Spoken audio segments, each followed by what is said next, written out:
Good morning from Anathoth Community Farm, northern Wisconsin. Here's your severe winter fencing hack video that you just have to know. I put it up every winter because it just totally works. Here's part of the gang, grazing on a bale here. Here's some of the bales that we were using.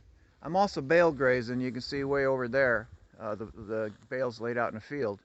But here's what you need to know about electric fence. You all know that when the frost goes down, it gets to the point where they don't get a shock.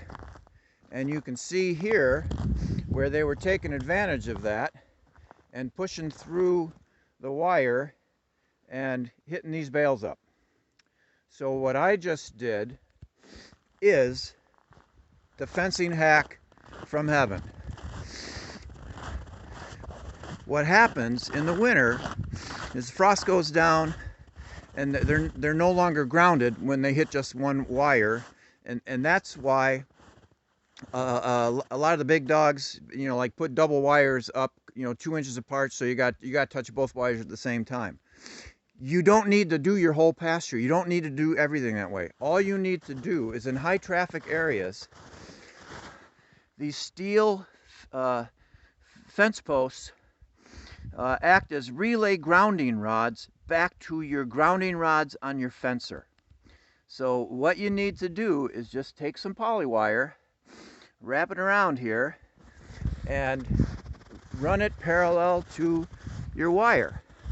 Now, I'm not sure why. The first time we did this, that one steel rod was not enough to make it work.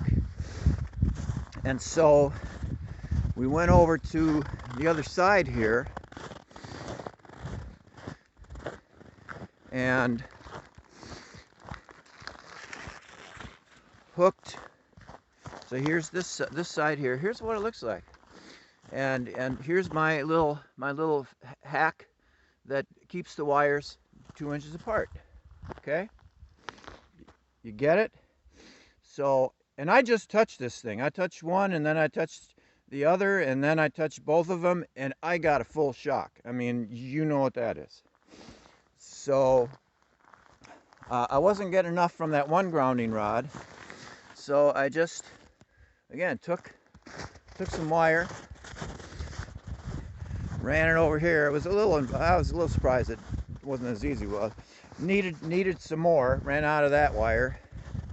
Went over here, and then over here I've got more steel fence posts. So all you got to do is, wrap it around your relay grounding rods. Make sure you've got enough steel rods between where they are and where your fencer is. There it is again. Just wrap it around there. And here it is again. Just wrap it around here. And that's all you got to do.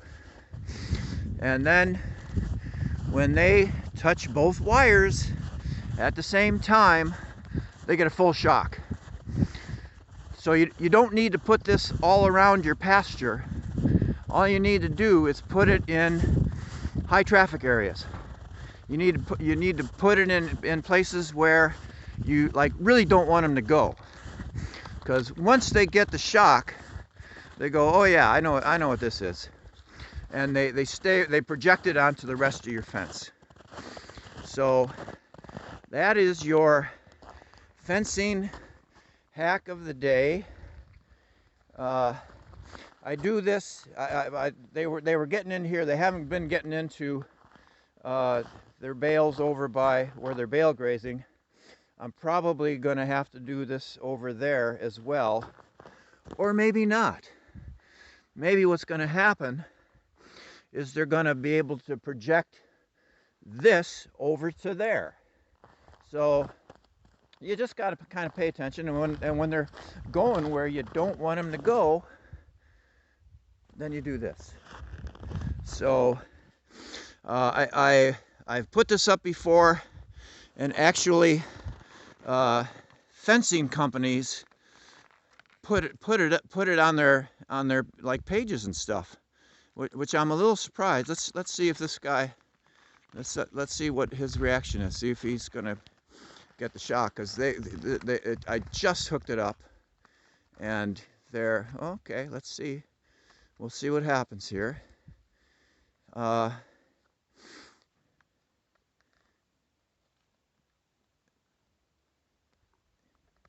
Okay, it's just touching his hair right now.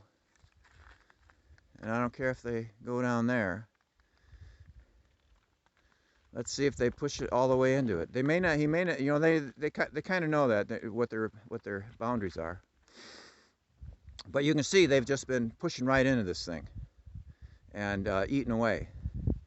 And now it's like, whoa, wait a minute. Yeah, so see, he's backing off. There you go. You just saw it work.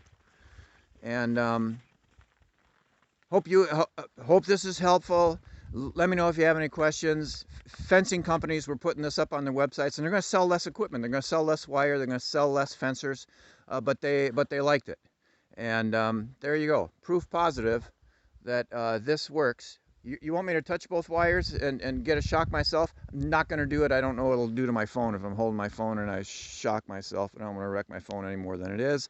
Anyway, there's your fencing hack for the day. Have a nice day. This really works. Go do it now if you're having management problems and they're going places where you don't want them to go. That's it from northern Wisconsin.